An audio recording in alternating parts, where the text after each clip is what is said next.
بسم الله الرحمن الرحيم.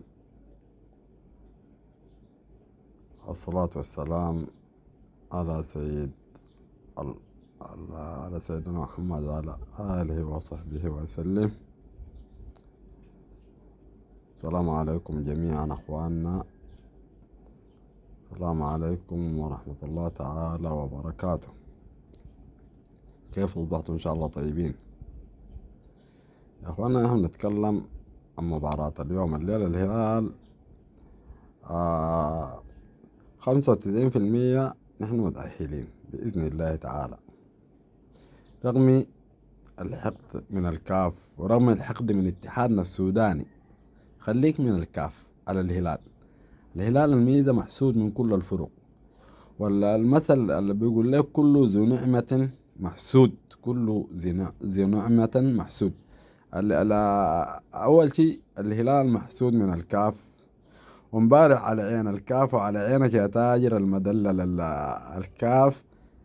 واضح انه تلاعب بكرة امبارح دي ورشوة ويفتحوا له ياخذوا 4 أهداف، وبعد ال4 أهداف لو لاحظت كابتن علي معلول لحق اللعيبة داخل غرفة الملابس وهداهم الشرتيات، وده الفيديو موجود وبدون خجل رافعينه وبيتكلم عن انه هو ده فريق اسلوب راغي واسلوب هناي.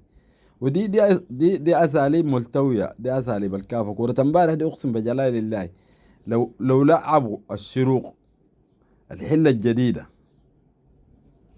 مع الاهلي ما كانت عرض لهزيمه مذله زي دي، ولو كان واحتمال انه يغلب الاهلي، لانه الاهلي اساسا ما عنده كوره اصلا، ما عنده اي كوره. الاهلي اصلا كورته حتى اللي امبارح الفاز بها ب4 دي هي اصلا ما كوره ولا بتشبه الكوره. والله فريق ناشئ، بس كورة فريق ناشئ مش فريق بطولة.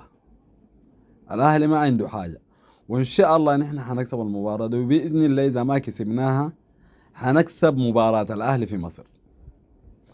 الثاني أنا بقول لك كل ذو نعمة محسود، لأنه الهلال محسود كده. لاحظ الاتحادنا المحلي في قائمة المنتخب القومي أبى يشيل روفة وأبى يشيل علاء الدين بوجبا.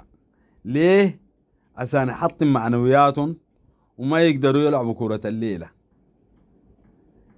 المسألة دي حتى أنه ما اختاروك في المنتخب دي حتأثر عليك نفسيا كلاعب، والحتة دي كان مقصودة من الاتحاد، مقصودة من الاتحاد المحلي على أساس أنه يحطموا معنويات علاء الدين بوجبا ويحطموا معنويات عبد الرؤوف روفة. فده يعني الهلال مبغوض من كل الجهات. نحن اتحادنا ذاته اتحاد اللجيمات، اتحاد المجاملة، اتحاد الرشوات، والكاف كلهم أصبحوا في كفة واحدة.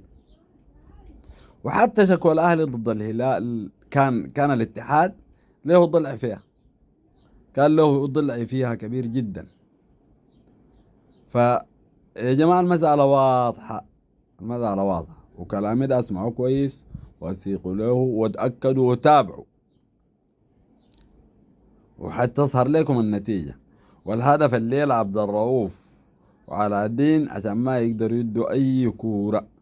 لكن حتى لو علاء الدين وعبد الرؤوف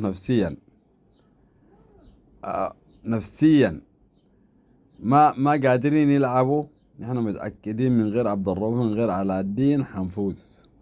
ورغم علاء الدين وعبد الرؤوف والله ما في استغناء عنهم، لكن بفعلة الاتحاد إذا شعرنا من بداية المباراة في أي انهيار نفسي من جانب اللاعبين فعلى المدرب يقوم بغيارهم، والهلال جاهز وبأي فريق قادر يهزم.